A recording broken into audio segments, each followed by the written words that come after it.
And now we come to the book of Leviticus. Leviticus is one of the strangest books of the Bible. What is it about? It's about holiness.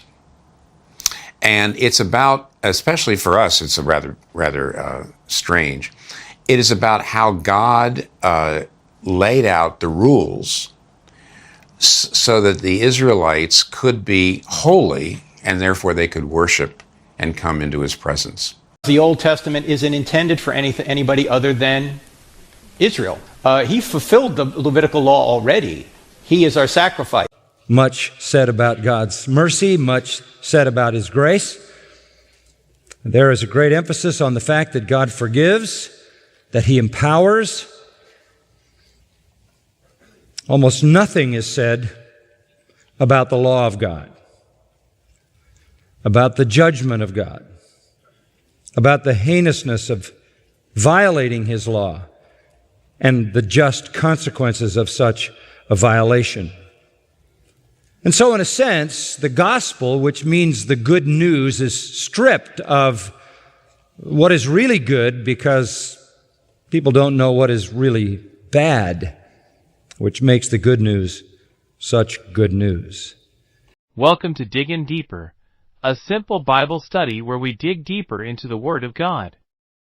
Thank you for joining me. I am your host, Billy Ray Parrish. For today's study, we continue in the book of Leviticus. This is the third book of the Torah and the Old Testament to provide instruction and laws to guide a sinful people. However, as we have witnessed through the first two books of the Bible, God redeemed humanity time and time again. And the same is still true today, but it requires a relationship with a holy God. Ultimately, the book of Leviticus details God's instructions to Moses on rituals, offerings, and purity in the tabernacle. It emphasizes legal and moral practices. Leviticus Chapter 7 is made up of 38 verses beginning with verse 1. Likewise this is the law of the trespass offering. It is most holy. In the place where they kill the burnt offering shall they kill the trespass offering. And the blood thereof shall he sprinkle round about upon the altar. And he shall offer of it all the fat thereof the rump, and the fat that covereth the inwards, and the 2 kidneys, and the fat that is on them, which is by the flanks, and the caul that is above the liver, with the kidneys. It shall he take away, and the priest shall burn them upon the altar for an offering made by fire unto the Lord. It is a trespass offering.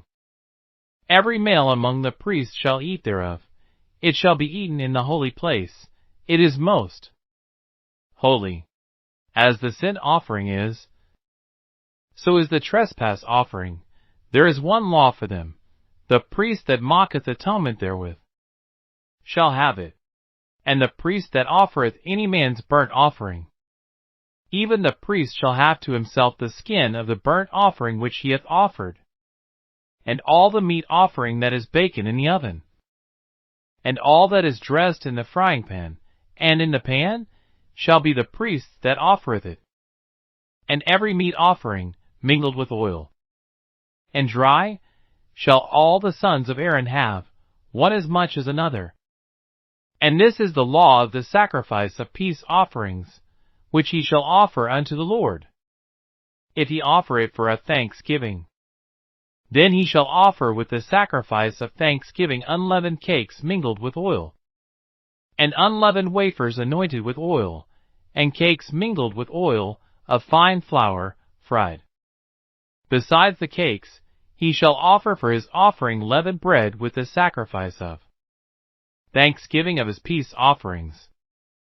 And of it he shall offer one out of the whole oblation for an heave offering unto the Lord. And it shall be the priest that sprinkleth the blood of the peace offerings. And the flesh of the sacrifice of his peace offerings for thanksgiving shall be eaten the same day that it is offered. He shall not leave any of it until the morning. But if the sacrifice of his offering be a vow, or a voluntary offering, it shall be eaten the same day that he offereth his sacrifice.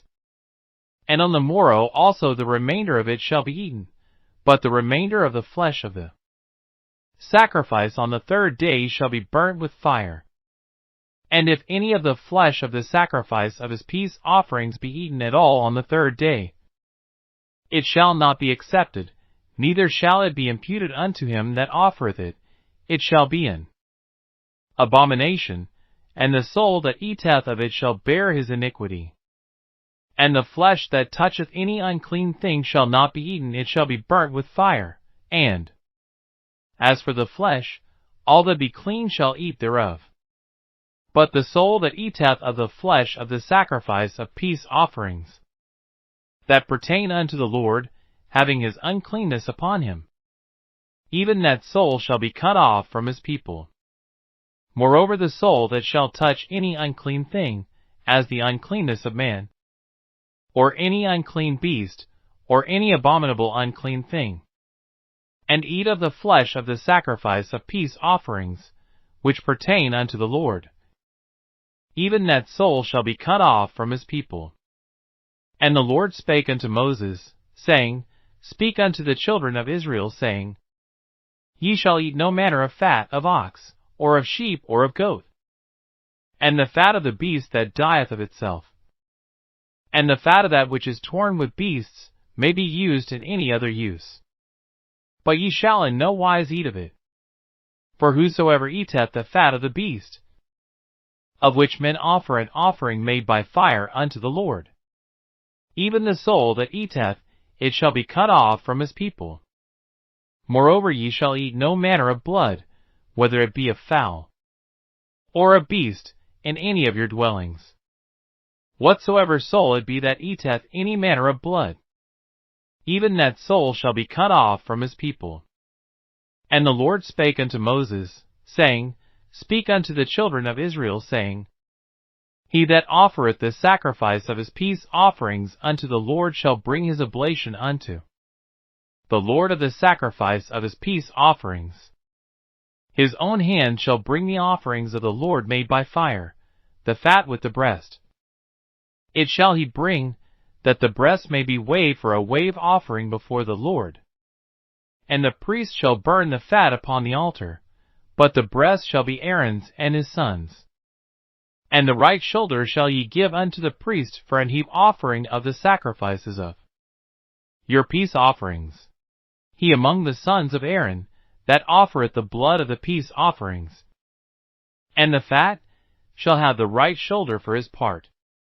For the waved breast and the heaved shoulder have I taken of the children of Israel from off the sacrifices of their peace offerings, and have given them unto Aaron the priest, and unto his sons by a statute forever from among the children of Israel. This is the portion of the anointing of Aaron, and of the anointing of his sons, out of the offerings of the Lord made by fire, in the day when he presented them to minister unto the Lord in the priest's office, which the Lord commanded to be given them of the children of Israel, in the day that he anointed them, by a statute forever throughout their generations. This is the law of the burnt offering, of the meat offering, and of the sin offering, and of the trespass offering, and of the consecrations, and of the sacrifice of the peace offerings, which the Lord commanded Moses in Mount Sinai, in the day that he commanded the children of Israel to offer their oblations unto the Lord, in the wilderness of Sinai.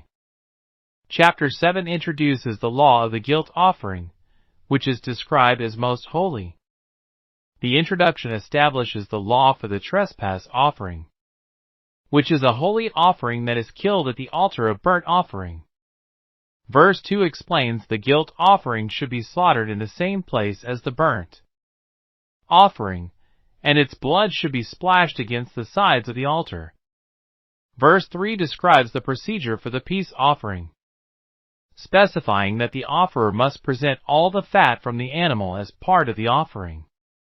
This includes the fat tail and the fat that covers the entrails.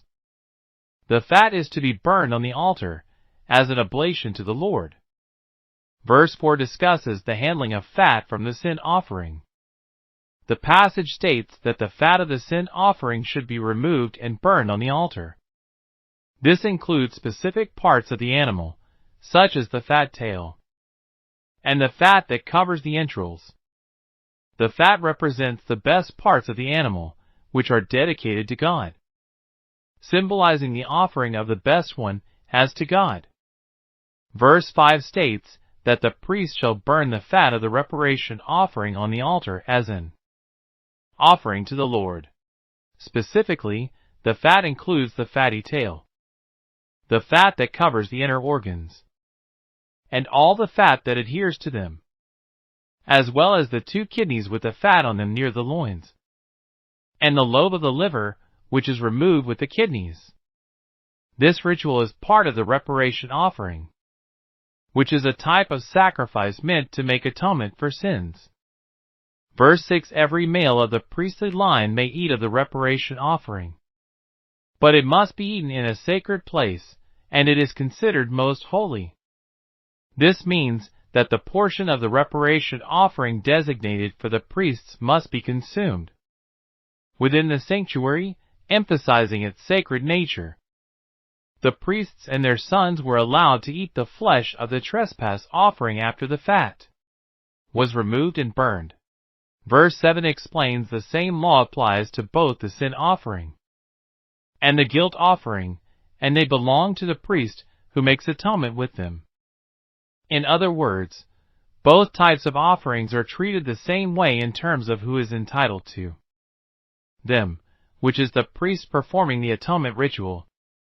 Verse 8 explains the priest who offers a burnt offering shall have for himself the skin of the burnt offering that he has presented. This means the priest is entitled to keep the skin of the animal used in the burnt offering as a form of compensation or payment for his service. The priest's right to the skin reflects the division of the offerings between God and the priest, ensuring that the priest received a portion as a provision for his service. Verse 9 states that every grain offering baked in the oven and prepared in a pan or on a griddle belongs to the priest who presents it, meaning the priest is entitled to consume these offerings as part of his duties and responsibilities in the temple service. We see the importance of the priest's role in the sacrificial system and the distribution of offerings. It ensures that the priests receive a portion of the offerings, which supports their livelihood and acknowledges their service to the community. Verse 10 states that all grain offerings that are mixed with oil or are dry belong to all of Aaron's sons without distinction, which means that the priests could share these offerings among themselves, not just the one who offered the sacrifice. This sharing reflects the communal aspect of the priesthood and ensures that the benefits of the offerings are distributed among all the priests equally. Verse 11 establishes the regulations for peace offerings to the Lord. The verse describes a sacrifice that shows gratitude to God for His grace. Verse 12 describes a sacrifice of thanksgiving to God that includes unleavened breads and wafers. This sacrifice is a way to show gratitude for God's grace and blessings. Verse 12 is a reminder of how we can acknowledge God's mercies, such as deliverance from captivity, restoration to health, or other special mercies. Verse 13, the offering of leavened bread along with a peace offering of thanksgiving, represents the fullness of God's blessings. In the Bible, leaven, or yeast, often symbolizes sin and corruption. However, in this context, the leavened bread may represent the abundance of God's blessings. It may also represent Christ, who took on the sin of the world to bring about peace. Verse 14 states that when a peace offering is made, one portion of each type of bread or cake is to be offered as a heave offering to the Lord. This offering was given to the priests. The offering looks like this. The offerer is instructed to bring one of each kind of offering as a contribution to the Lord. This offering belongs to the priest who splashes the blood of the fellowship offering against the altar. Verse 15 states that the flesh of a peace offering for thanksgiving should be eaten on the same day it is offered. The verse also states that the flesh should not be left until morning. Verse 15 emphasizes the importance of consuming the sacrificial meat on the same day it is offered as a thanksgiving offering, to avoid letting any of it remain until the next morning. Verse 16 explains that if a sacrifice is made from the herd or flock, the offerer must eat it on the same day the sacrifice is offered. If any of it remains until the next day, it must be burned with fire. The reason for the guidelines is to ensure that the sacrifice is consumed in a timely manner, maintaining its sanctity and significance. Verse 17 states that any leftover meat from a sacrifice must be burned on the third day. The reason there was restriction against consuming leftover sacrificial meat after the designated time is meant to ensure that the offering is treated with the appropriate reverence, and to prevent the meat from spoiling, which illustrates the seriousness with which the Israelites were to approach their religious duties and offerings to God. Verse 18 states that if any meat from a peace offering is eaten after the third day, the offering is not accepted by God. The person who offers the meat will not receive credit for it, and the person who eats it will be punished. What was the punishment? Exile, or being cut off from the community. Why, you may ask? This was because eating the meat was considered a serious sin, and a disregard for the holiness of God's sacrifice. Verse 19 describes the rules for handling sacrificial meat. It states that any meat that has touched something unclean should not be eaten, but should be burned with fire. However, any other meat that is clean can be eaten by anyone who is also clean. This verse emphasizes the importance of maintaining purity and holiness in the context of sacrificial offerings. Verse 20 states that someone who eats the flesh of a peace offering while unclean will be cut off from their people. This verse is part of a passage that discusses clean and unclean people and the consequences of eating unclean meat. The verse features a severe warning being issued about the consequences of consuming the flesh of peace offerings while in a state of uncleanness. Verse 21 reiterates what mentioned earlier about being cut off from the community, as the verse states that if someone touches something unclean and then eats a peace offering from the Lord, they will be cut off from their community.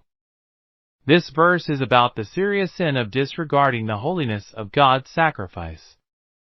Unclean can refer to human defilement, unclean animals, or other unclean or detestable things, as eating the meat of a peace offering while ceremonially unclean was a serious sin.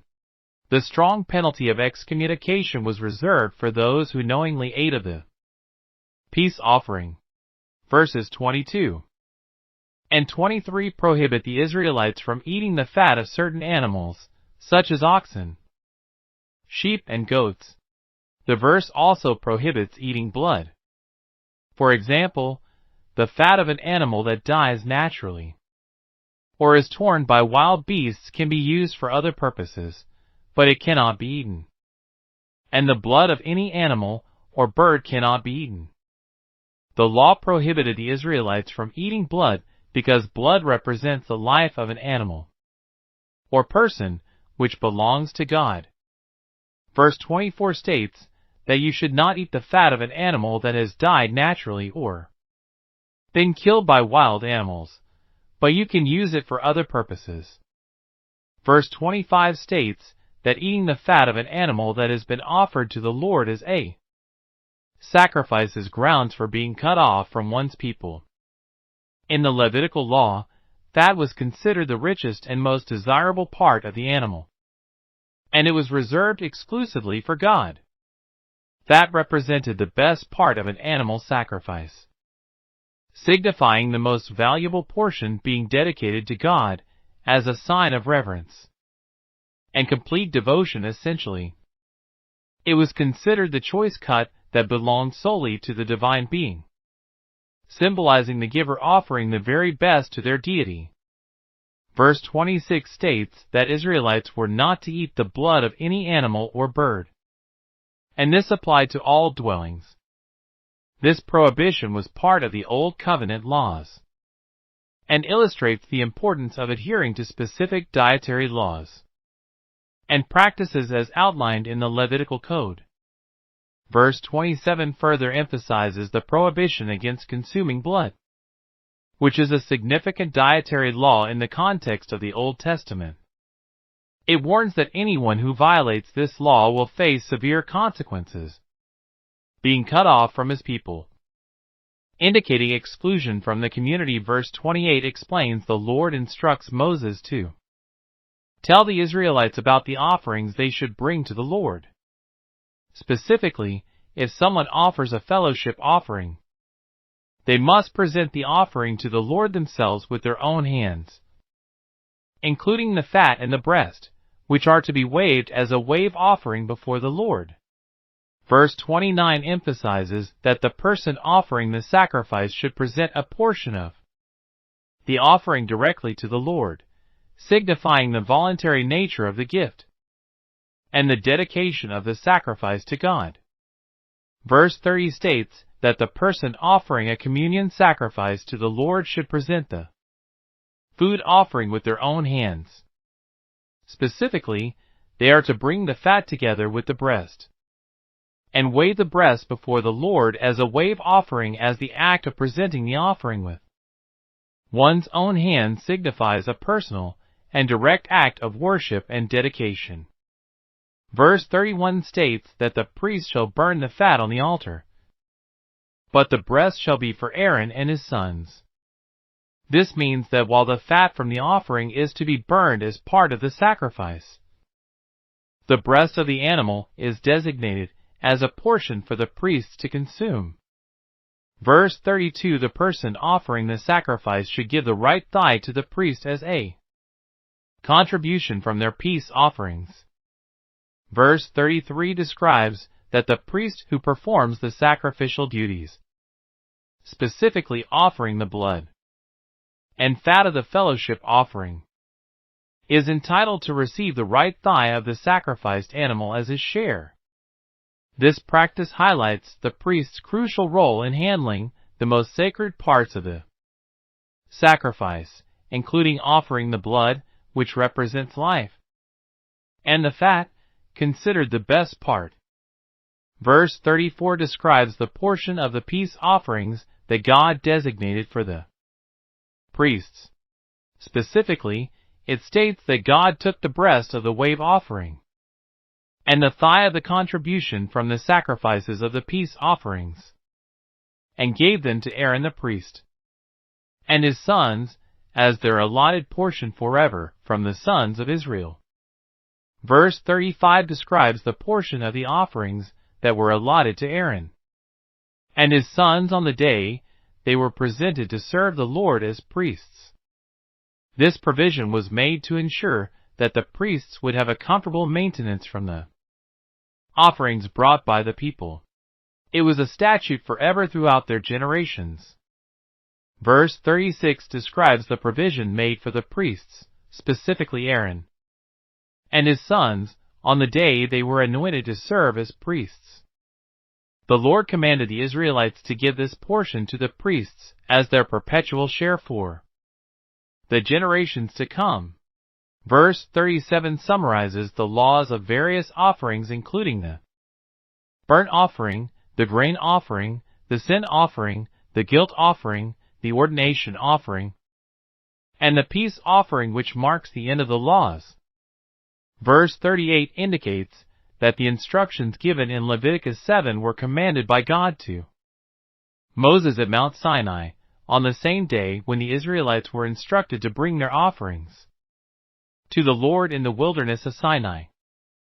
Verse 38, Benson commentary notes, rather, by Mount Sinai, for Moses had been some time come down from the mount, and these commands were given him from the tabernacle, found in Leviticus Chapter 1 verse 1. He and the people, however, were still in the wilderness of Sinai, or in that tract of land adjoining to the mount, which, being desert and thinly inhabited, is termed a wilderness. Leviticus 7 describes the laws for trespass offerings, burnt offerings, and peace offerings. It also prohibits the Israelites from eating fat and blood.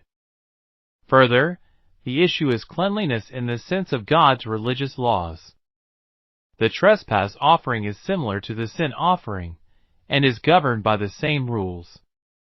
The priest who offers the trespass offering receives the flesh of the offering as a wage for his service. This encourages priests to be diligent in their duties. The peace offering was the only sacrifice that worshippers could eat. The offering was made up of part of an animal and cereal. The rest of the offering was left for the person who brought it and others nearby.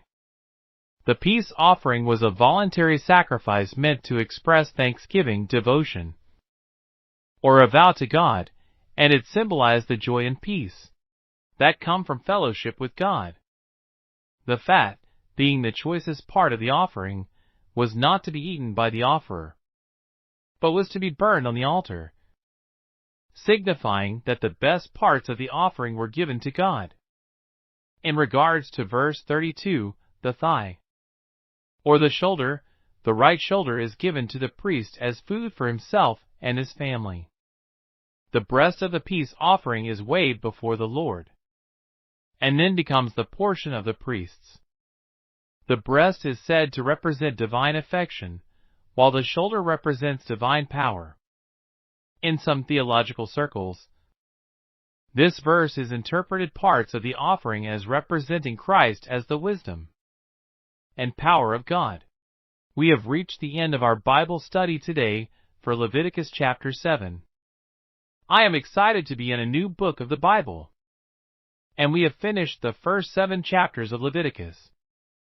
I am thankful for each of you for continuing to tune into the program with me. We are beginning to put together an impressive list of programs. The first 2 books of the Bible have been really fun to learn, and really deep, but there is so much more to come. There is no telling what the next studies will reveal, so join us next time for our Bible study here on Diggin Deeper, as we simply dig deeper into the Word of God. Before we go, if you liked what you just watched, like and share our content. It really helps us grow. And think about subscribing to our channel, which will help you keep up to date with all of our content. Once again, I am your host, Billy Ray Parrish, and until next time, thank you for joining us. Stay safe and God bless.